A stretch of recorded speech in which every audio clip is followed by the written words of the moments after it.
Good evening, everybody. Welcome to Aro Ling Cardiff. Tonight's Monday meditation teachings are being given by Ngakma Nor'dzin, and they're on the subject of the 5 elements. We teach on the 5 elements a lot in this lineage, but I don't think you can ever really hear too much about the elements, as the elements are pretty much the basis of everything. The elements are the building blocks of phenomena, the building blocks of everything that manifests. So I don't think you can hear too much about the elements, really. And I'm going to approach looking at the elements in maybe a slightly obtuse manner this evening, that I hope you'll find interesting and perhaps will make you think about the elements a little bit in your daily life when you're out and about. So I'm going to move through the elements in the order that we're used to, which is the order of moving from earth, the most tangible, through water, fire, air, and then to space, the least tangible or the least substantial of the elements. And I'm going to look at the elements in terms of how we can come to recognize and get a real feeling for the elements through looking for them in nature, looking for them in ourselves, looking for them really in ordinary experience and as well as in symbolic experience. So the earth itself is a very good and potent symbol of the earth element. The earth has the quality of being solid, substantial. It supports all life. And although there are changes in terms of the seasons and the weather and things like that, the substantial quality of the earth endures. It doesn't change very much. And the earth provides what is needed for the beings that live upon it. And it provides those things generously without holding back in any way to the extent of its ability. There's a great wealth of the earth, the harvest and the fertility and all that the earth can provide. So we can see the earth element there in providing substantial qualities when we look at the quality of earth itself, the mountains, the forests, the rivers, all those physical aspects of the earth. Now, the symbolic animal associated with the earth element is the lion, partly because of the colour, that the lion is a yellow colour, a golden colour, which is the symbolic colour of the earth element, but also because the lion is a powerful animal and is regarded as the king of the jungle. So there's this noble quality about the lion. And if ever you've watched any wildlife programs about the lion, something I've always noticed about them is that if they're just lying around playing, because they do play, lions do, especially if they have cubs. You see the cubs crawling all over the adults, and they definitely play. The animals around them seem fairly relaxed. They're not too perturbed about the presence of the lion, because the lion is a noble beast. It has to kill to live, but it doesn't seem to kill for sport particularly. It kills from need. But of course, once it is looking for prey, then everything is on alert. Everything knows how powerful the lion is. But I think it's this relaxed, playful, life is just what you take in your stride quality of the lion that I think is so much the earth element. They could be almost lazy creatures. They luxuriate in lying, basking in the sun, if they're not needing to hunt for prey, they basically don't really do anything very much. And it's that quality of self-assurance and relaxation that I think is this wealth quality of the earth element. Now, in terms of ourselves, we can recognize the earth element in our bodies, in the structural aspects of our bodies. So like the bones, the flesh, the hair, all the physicality of the organs of the body. And it is associated, the earth element is associated with a sense of touch, because the touch is the most physically connected with phenomena of all the senses. So I can touch my shawl and feel the texture. I can touch the environment around me and have a direct contact with that through the physicality of my body. So let's move to the water element. The water element is still quite physical, certainly tangible, but it doesn't have that quality of the lion that it just is there. It's relaxed and stationary. The water element has this quality of fluidity, that it flows and it moves. If it's in any situation where flow is possible, that is what it will do. However, if it arrives at a point that it doesn't need to flow anymore, so it flows into a basin, then it settles and the droplets all join together, they all come together and settles to a completely transparent, level, reflective state of being. And so we could see the clarity in that, this intelligence of the water element, that it will settle into this reflective quality that reflects everything exactly as it is.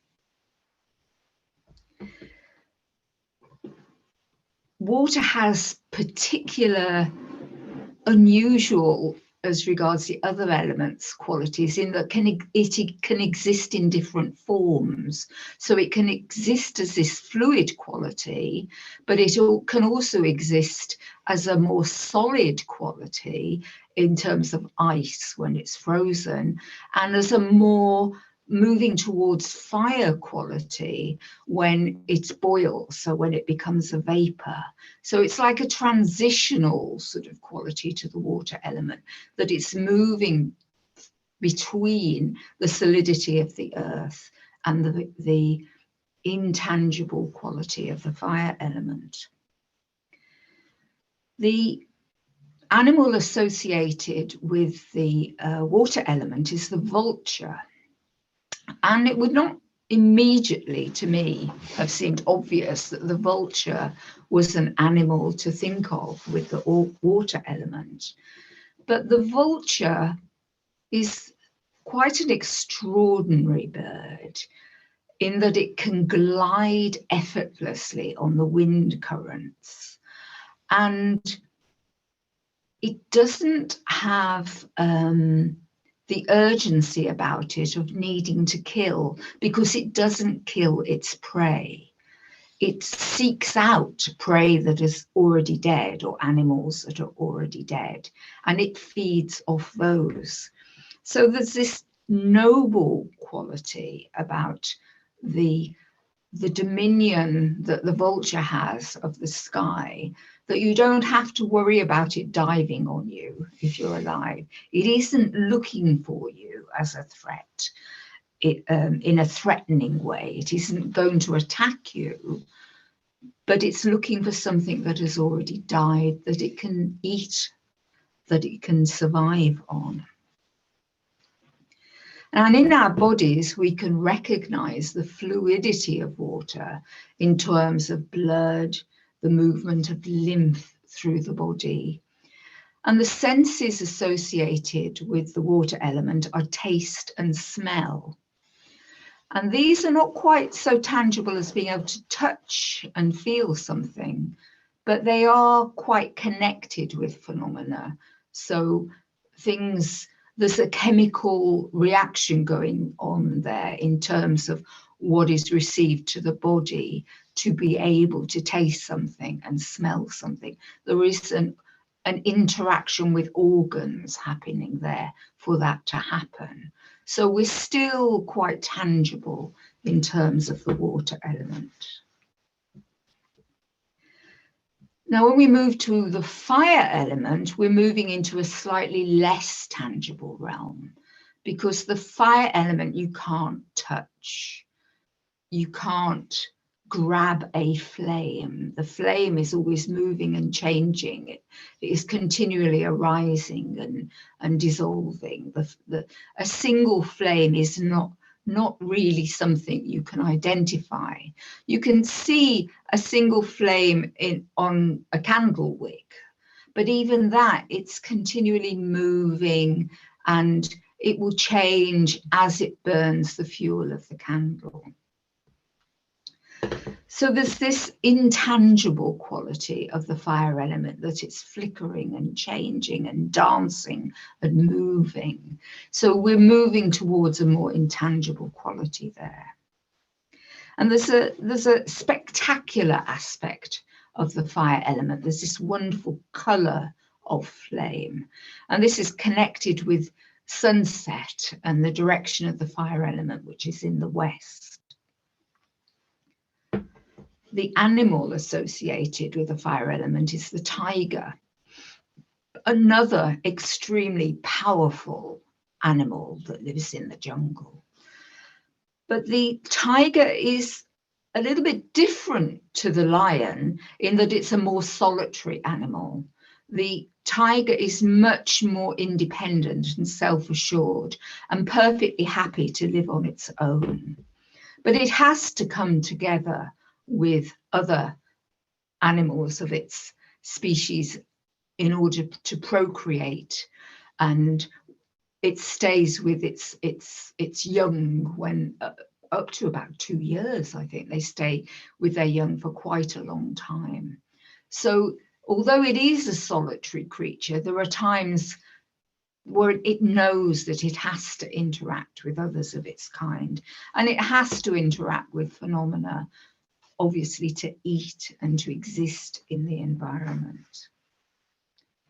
Now, in terms of our bodies, we can recognize the fire element through the warmth and chemical reactions in our body that are connected with homeostasis.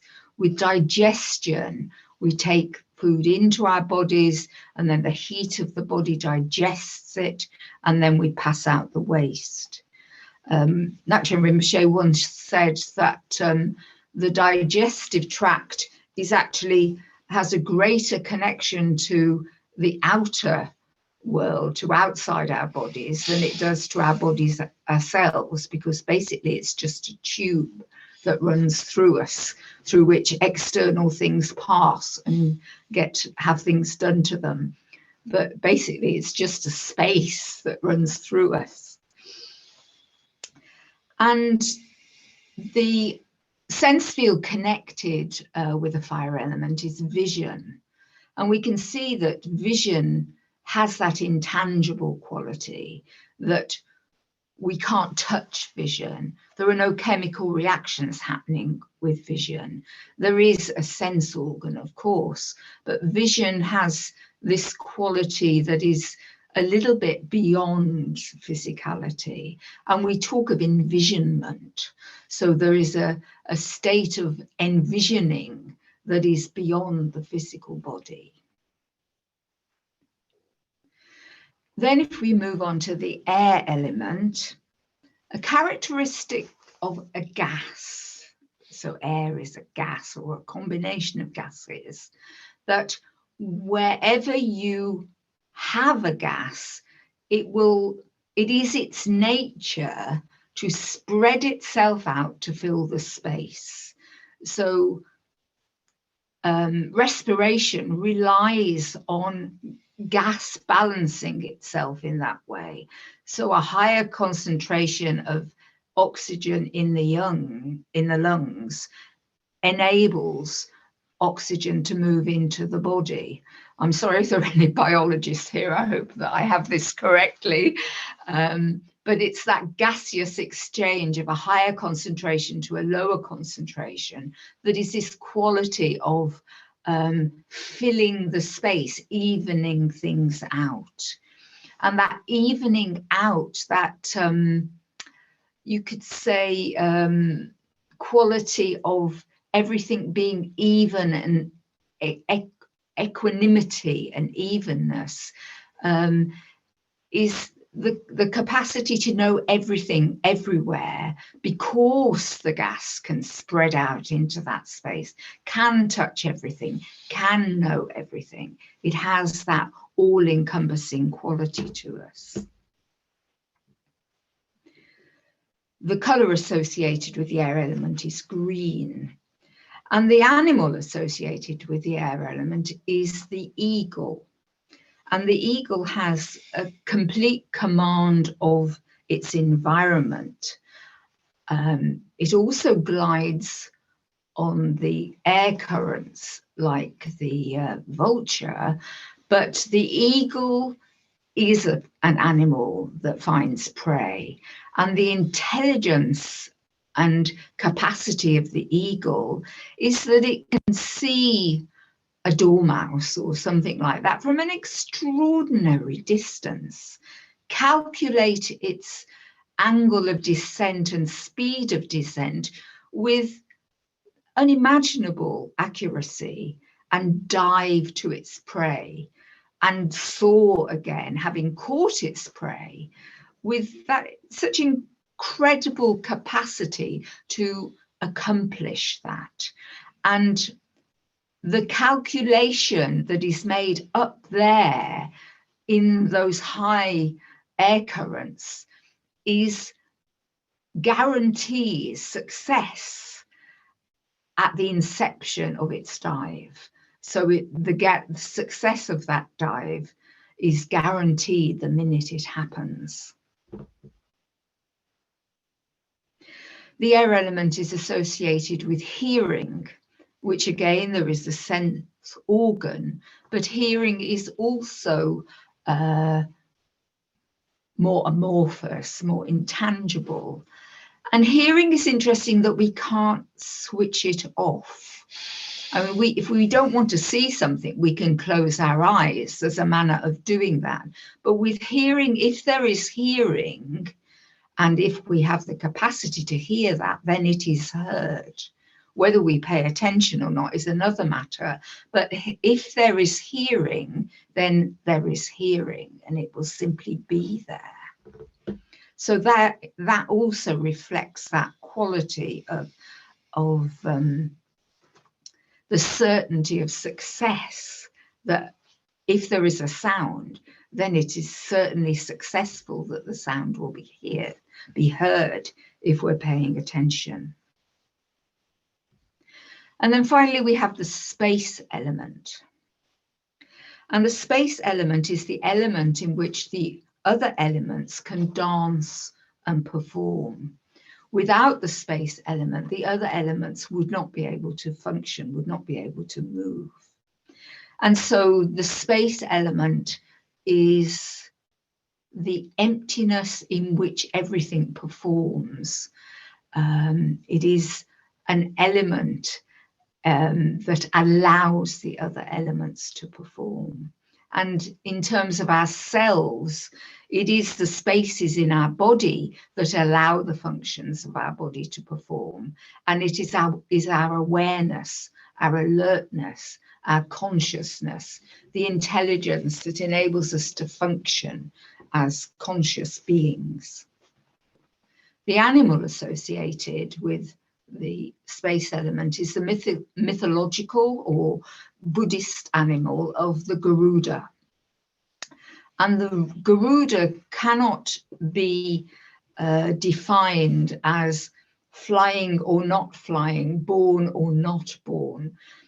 because the Garuda is said to arise fully formed and flying from its egg. So there is no differentiation between born and not born, flying and not flying. You cannot define it in any way. Now I'm going to, perhaps you could call it, play a little game with this now, in terms of looking at why we get in a mess about the elements, why we distort our experience of the elements, especially at the emotional level, and get bent out of shape when we really don't need to do that. And of course, the root problem that creates this is the belief in a self-existent I, an individuated self that we have to support, and that we believe our elemental nature must support. And when our elemental nature appears not to support it, that is when we get in trouble and experience unhappiness. So I'm going to propose some ideas for you. Imagine that you are a mountain. Now you're a mountain, this is the earth element, surrounded by mountains, surrounded by fields. You have a forest upon you, you have fields upon you, you have many creatures living upon you, the same as all the environment around you. But you somehow become fixated that you are this mountain. I am this particular mountain. And because I am this particular mountain, then I have to behave in a particular way to protect my particularness. That I have to be aware of the beings that live on me and start to wonder whether are those big beings nibbling away at me. I saw some beings taking some stones off my mountain and taking them off to build a house on another mountain. So I'm losing some of my mountainness when they do that. Or, so this will probably get very silly, or that somehow I feel impoverished by my sense of myself as being smaller than the mountain next to me, that is a problem for me. And I start to think, well, how can I make myself bigger? And you try and encourage the beings that live on you to bring stones in from other mountains to make you a bigger and more substantial mountain, because you want to be the mountain of mountains. Now, when we look at that, it obviously gets very silly, but in a sense, this is what we do, because we somehow doubt our substantiality. We somehow doubt that if other people are enjoying the wealth of our mountain, that therefore we have somehow lost something. So if somebody is appreciating something about mountainness, somehow they've taken that away from us. Whereas as long as there is appreciation, then that will always exist. The appreciation of the wonders of the earth element will always be there, but we cannot own them. You cannot even really specify where one mountain ends and another mountain begins. If you go to the Himalayas, we've been lucky enough to fly past the Himalayas a few times, and sometimes the pilot will point out to you, oh, over there you have this mountain and that mountain. Well, it's a particular peak that has been identified, but you couldn't really define where that mountain begins. in terms of the mountain next to it. They seem to share some sort of base and some sort of sense of being in the range. And this is the quality of the earth element, that wealth is just there. It is all around us, the phenomena, and we don't have to limit it by trying to own it. We actually make it expand by appreciating it. So now imagine that you're a single drop of water, and you're quite happy to merge with the other drops of water, but you still somehow maintain your sense of being a single drop of water. You fiercely maintain it. And so when something comes along, like the wind blows and ripples the top of the water so that there are little waves and movements, you, as your single drop of water, feel threatened by this. You feel threatened that somehow it's going to destroy you as this important single drop of water. You don't think about the other drops of water. You just focus on yourself and feel threatened and feel the need to somehow deal with whatever the threat is that's destroying the unity and completion of you among all the other drops of water. And so you become aggressive to whatever disturbs the surface of water, in case it's going to threaten you as an individual drop. And again, this is just ridiculous, because even a single drop of water has that reflective, pristine quality to it. A soap bubble has these wonderful reflections in it. A drop of dew hanging from a leaf shines and reflects the other qualities of the phenomena around it. So water is never going to lose its clarity. Even as a single drop, you are not going to lose that, even if you are the existence you prefer in your complete still pool is disrupted. You could just go with the flow and you may end up somewhere else, but you don't have to feel that you're going to be threatened by whatever is ruffling waves on the sea of water. Now imagine that you're a single flame. This is a single flame within a fire that is burning, not a single candle flame. So you all share the fuel that you're burning on, and that fire will burn for as long as there is fuel for burn.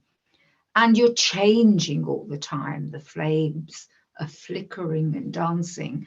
If you have ever been able to sit and watch a burning fire, like a campfire or something, flames seem to jump out of the campfire and then just dissipate in the air. And individual flames seem to form and then they're gone. And so there is always this quality of flame is not in any sense a singularity, and to want to be a singularity is just illogical in terms of the nature of the way flame is. Flame is naturally something that moves and dances on the fuel that it is consuming.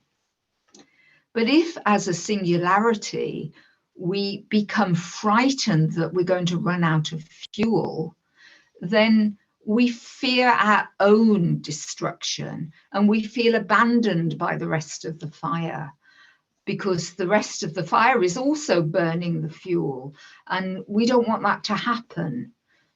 But we're talking about an element here rather than an actual fire.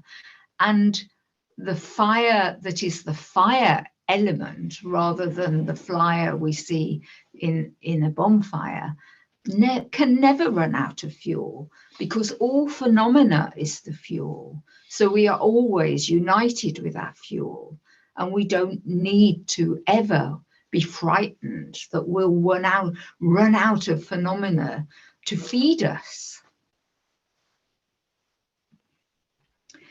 Now imagine you're a molecule of air.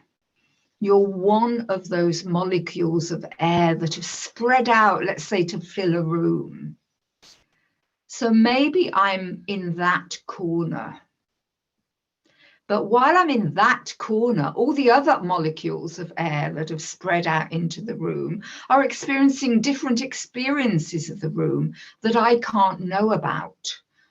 So I have to keep moving to check up what the other molecules of air are experiencing. And I'm frustrated that I can't be here and there at the same time. And I lose my capacity to accomplish the nature of the air element, to completely feel and completely know whatever is within the space it fills, by trying to be individual, by trying to hold to being a molecule rather than part of the collective of air that is filling the room.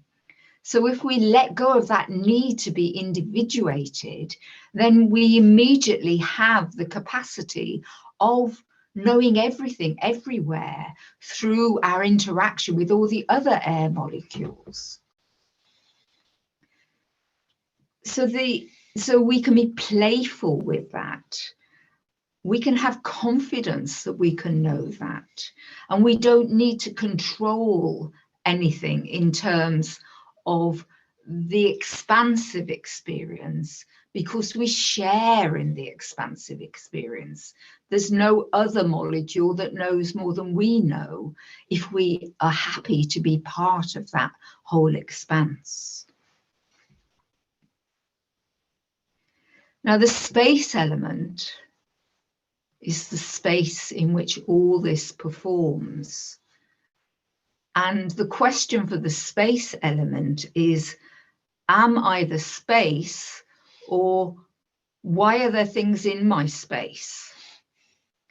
And if I am the space, then I am vast, and so vast as to be inconceivable, and can know everything even beyond the capacity of the air element, because I am everywhere at every time, in every moment.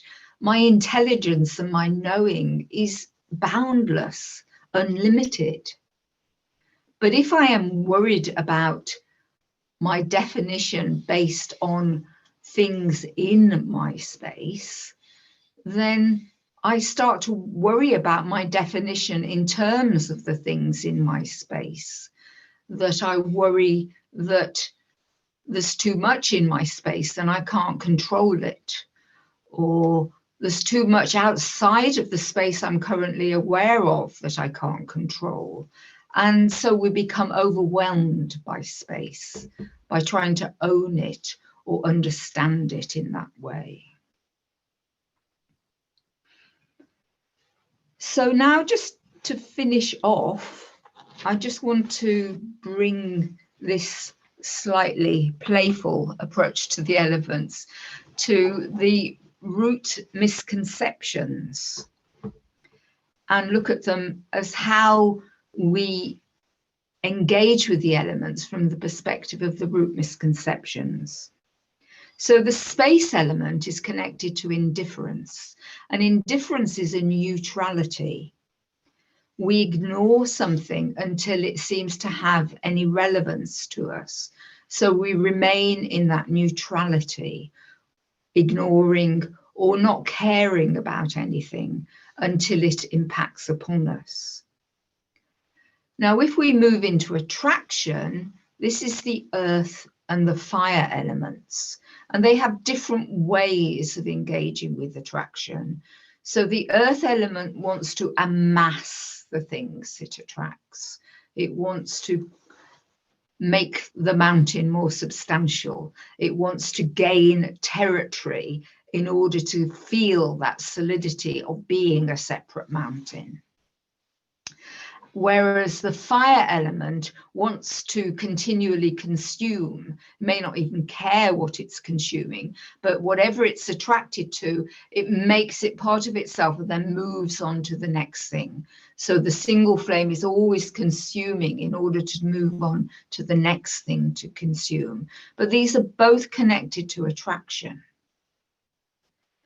Now, in terms of water and air, these are both connected to aversion, but again, they have different ways of experiencing aversion. So the water droplet is frightened of being destroyed when the smooth, clear, reflective surface of the water is disturbed by phenomena. It fears for its own destruction, and therefore it feels the need to destroy whatever is creating that disturbance. So the water element has a fear of a threat that is direct, that can be seen.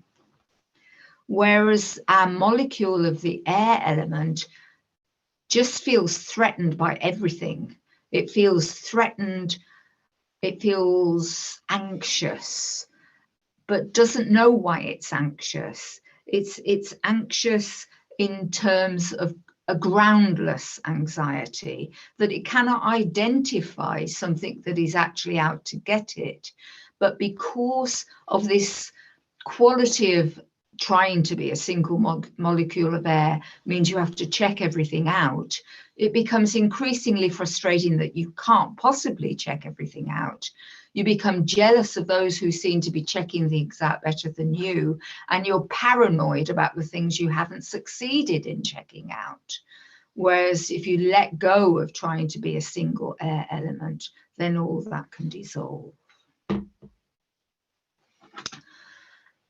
So I hope you've enjoyed this playful way of looking at the elements, because I feel it's very important to know the elements beyond learning about them in terms of study, that we need to know the elements in terms of our environment.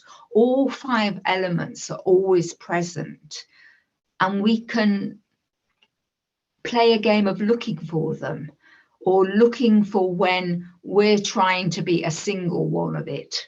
I think this is quite a useful thing. Try and notice when you're trying to be a single mountain, or a single drop of water, or a single flame, or a single molecule of air. And then you'll be able to see that self-protective quality coming up and creating problems for yourself.